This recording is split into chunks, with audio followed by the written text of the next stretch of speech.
Welcome to MC novel world, जहां कहानियां सिर्फ सुनी नहीं महसूस की जाती हैं। फायर। अगर तुम्हें पसंद है एक्शन, मिस्ट्री और इमोशन से भरी कहानियां।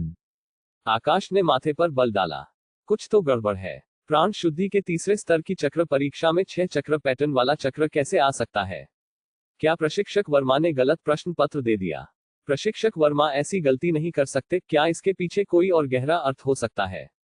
इस समय कई शिष्य पहले से ही तेजी से लिख रहे थे, पर ज्यादातर को कुछ पता नहीं था, बस खाली न छोड़ने के लिए आंख बंद करके अंदाज से रेखाएं खींच रहे थे। आकाश ने अपने विचारों को समेटा और खुद को आगाह किया। अगर प्रशिक्षक वर्मा ने 6 चक्र पैटर्न वाला चक्र परीक्षण के लिए चुना है, तो इसके पीछे कोई इरादा जरूर होगा। शायद वह चाहते हैं कि हम चक्र पद्धति के गहरे और विशाल स्वरूप को पहचानें, ताकि हम अहंकार और आत्मसंतुष्टि की भावना विकसित न करें। मन को शांत कर आकाश ने चक्र का अध्ययन करने पर ध्यान केंद्रित किया।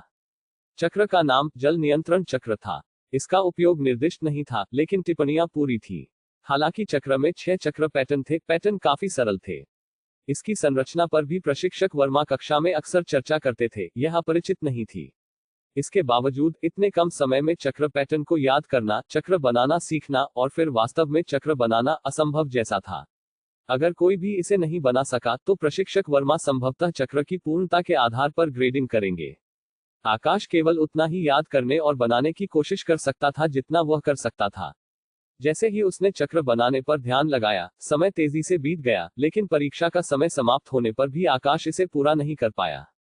उसने बस 5 से ज्यादा चक्र पैटर्न बनाए थे और उसने पहले से बनाए हुए 5 की सावधानीपूर्वक जांच नहीं की थी, इसलिए उसे त्रुटियों का संदेह था। आकाश को थोड़ी निराशा हुई और उसे गहराई से एहसास हुआ कि चक्र की कला में उसे अभी बहुत लंबा रास्ता तय करना है। जब चक्र आरेखन समाप्त हो गया, तो इसे तेजस प्रकाश चोटी पर ज्ञान भवन में भेज दिया गया। सिद्धेश्वर पीठ के सभी प्रशिक्षक वहीं पर पाठ्यक्रम को रिकॉर्ड करते और ग्रेड देते थे। सामान्यतः सख्त रहने वाले प्रशिक्षक वर्मा अब अप्रसन्नता का भाव दिखा रहे थे और सिद्धेश्वर पीठ के एक वृद्ध साधु के वस्त्र पहने अधेड़ उम्र के एक साधक को देखकर काफी नाखुश थे। ज्येष्ठ कश्यप, इसका क्या मतलब है?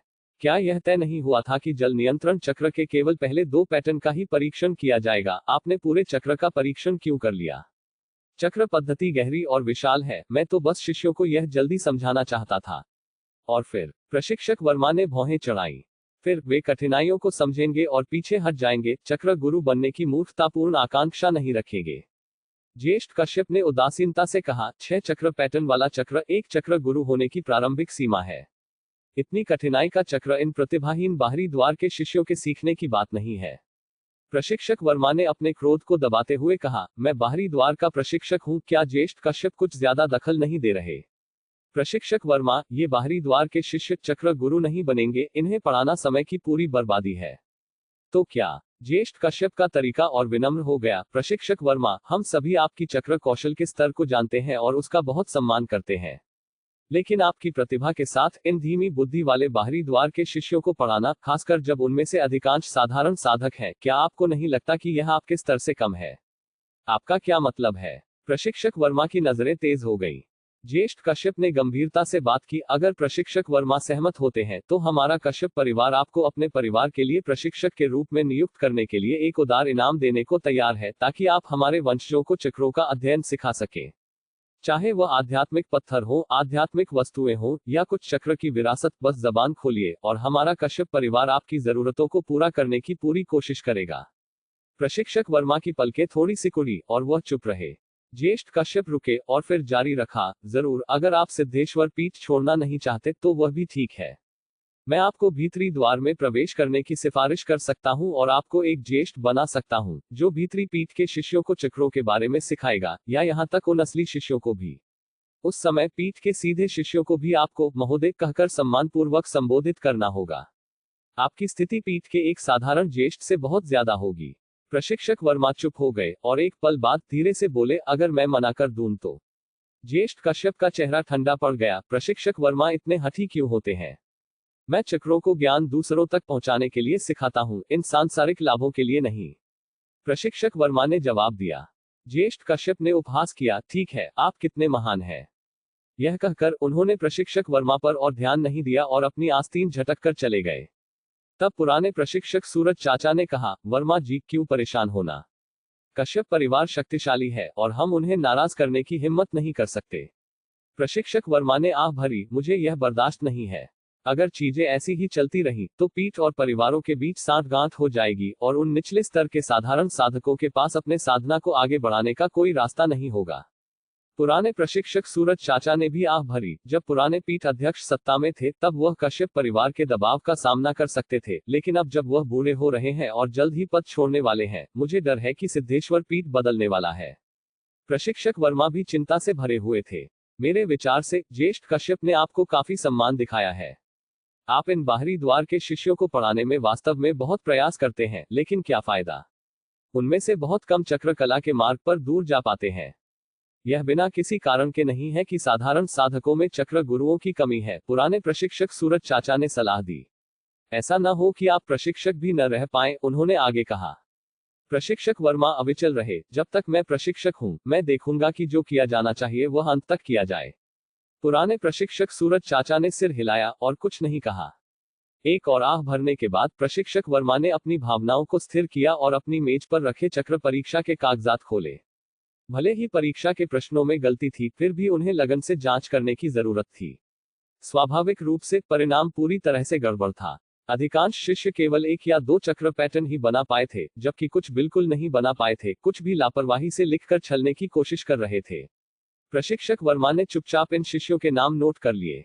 न जानना समझ में आता है, वे जो कुछ भी बना सकते थे वह ठीक था, लेकिन दिखावा करने के लिए बेतरतीब ढंग से कुछ भी बनाना अस्वीकार्य था। फिर वे थे जिनकी चित्रकारी बेहतर थी, आमतौर पर सिद्धेश्वर पीठ नगर के उन परिवारों से जो बेहतर स्थितियों में थे, जिन्हें चक्रकला में शुरुआती ज्ञान था। ये शिष्य आमतौर पर 3 चक्र पैटर्न बना सकते थे, जो एक औसत प्राण शुद्धि के तीसरे स्तर के साधक की दिव्य चेतना की सीमा भी थी। इसे पहले से ही बहुत अच्छा माना जाता था। प्रशिक्षक वर्मा को आकाश का ध्यान आया। आकाश जैसा बच्चा, जो साधारण साधक पृष्ठभूमि का था और जिसके पास दिव्य चेतना के लिए दुर्लभ सहज प्रतिभा थी, वास्तव में विरला था। आकाश की प्रगति के आधार पर उन्होंने अनुमान लगाया कि लगभग 4 चक्र पैटर्न बनाए जा सकते थे, और अगर आकाश ने ग्रीष्मकालीन अवकाश में आलस्य नहीं किया होता तो शायद 4 से थोड़ा ज्यादा। जैसे जैसे वह ग्रेडिंग कर रहे थे, प्रशिक्षक वर्मा आखिरकार आकाश के पेपर पर पहुंचे और उसे खोलते ही चौंक गए। पेपर पर साफ सुथरे 5 और आधे चक्र पैटर्न प्रदर्शित थे, और इससे भी ज्यादा। अंत में आधा चक्र पैटर्न स्पष्ट रूप से जल्दबाजी में था और थोड़ा बेतरतीब था, लेकिन तकनीक में कोई समस्या नहीं थी। प्रशिक्षक वर्मा ने माथे पर बल डाला। इसका मतलब था कि आकाश प्राण शुद्धि के तीसरे स्तर पर जल नियंत्रण चक्र के पहले प्रयास में 5 और आधे चक्र पैटर्न बना सकता था। 5 और आधे चक्र पैटर्न। इसके लिए न केवल चक्र कला में अनुभव और अंतर्दृष्टि की आवश्यकता थी, बल्कि इसे समर्थन देने के लिए एक मजबूत दिव्य चेतना की भी आवश्यकता थी। प्रशिक्षक वर्मा ने आकाश को पहले चक्र बनाते हुए देखा था। हालांकि वह 4 चक्र पैटर्न बनाने में सक्षम था, लेकिन वह कुछ हद तक तनावपूर्ण लगा था, क्योंकि दिव्य चेतना पर्याप्त विस्तृत नहीं थी। लेकिन 2 महीने बीत चुके थे और यह पता चला कि आकाश अब जल नियंत्रण चक्र में 5 और आधे चक्र पैटर्न बना सकता था। अगर यह सच था तो यह संकेत देगा कि आकाश की सहज दिव्य चेतना न केवल असाधारण थी, बल्कि इसके बढ़ने की गति भी आश्चर्यजनक रूप से तेज थी।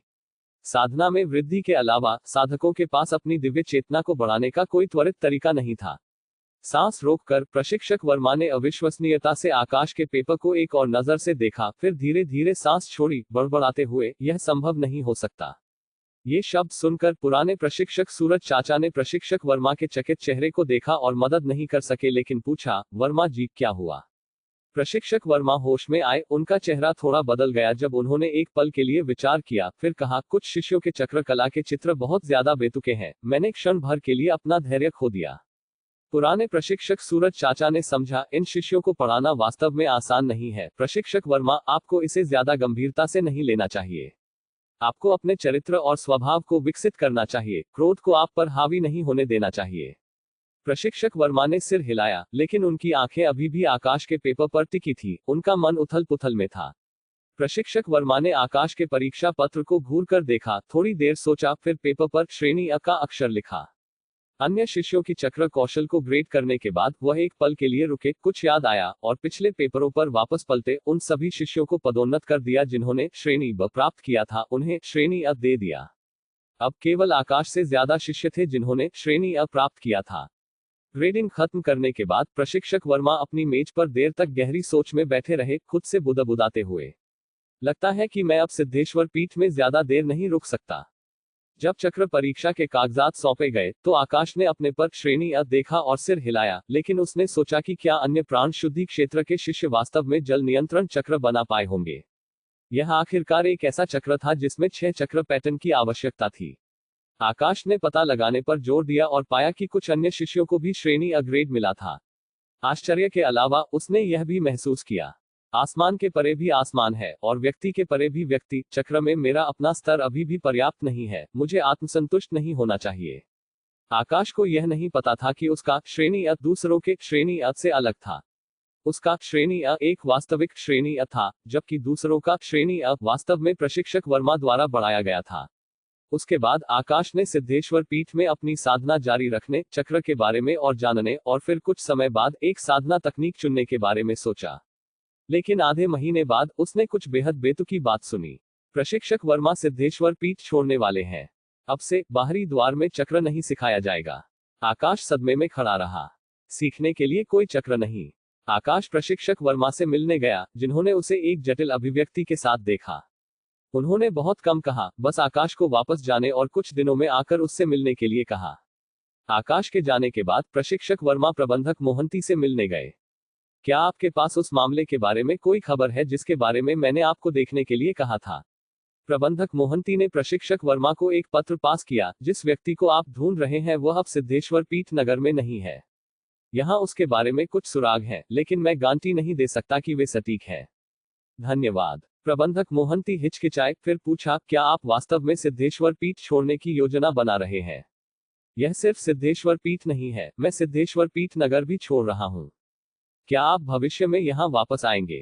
कहना मुश्किल है, प्रशिक्षक वर्मा ने एक कड़वी मुस्कान के साथ जवाब दिया। जैसा कि आपने कहा, इसे भाग्य पर छोड़ देते हैं।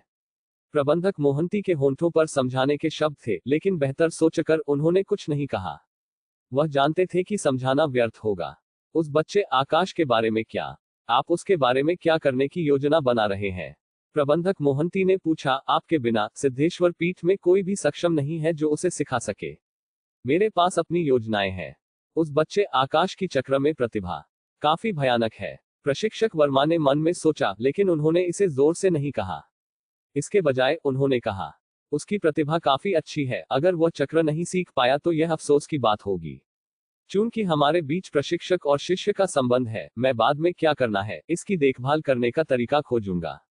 प्रबंधक मोहंती ने सिर हिलाया, फिर अपने बड़े भाई को देखा। अनिश्चित थे कि क्या भविष्य में कोई और मुलाकात होगी। उनके पास कहने को बहुत कुछ था, लेकिन उन्हें पता नहीं था कि कहां से शुरू करें। एक साधक का जीवन काल बहुत लंबा होता है, वैसे ही विदाई भी। अंत में वे चुपचाप एक दूसरे को देखते रहे, केवल शराब के बजाय एक कप चाय के साथ अलग हुए, एक साथ एक जाम पिया। अपना ख्याल रखना, प्रबंधक मोहंती ने कहा। तुम भी ख्याल रखना। प्रशिक्षक वर्मा ने सिर हिलाया, फिर प्रबंधक मोहंती की नजर में भाग्य मिलन से निकल गए और व्यस्त सड़कों में गायब हो गए। चक्र नहीं सिखाने पर सिद्धेश्वर पीठ के बाहरी द्वार में रहने का कोई मतलब नहीं रह गया था। इसके अलावा आध्यात्मिक धुरी चक्र आरेख के साथ समस्या हमेशा प्रशिक्षक वर्मा के दिमाग में रही थी और वह इसे नहीं छोड़ेंगे। सिद्धेश्वर पीठ नगर छोड़ने से पहले प्रशिक्षक वर्मा को आखिरी काम आकाश के लिए एक चक्र गुरु ढूंढना था।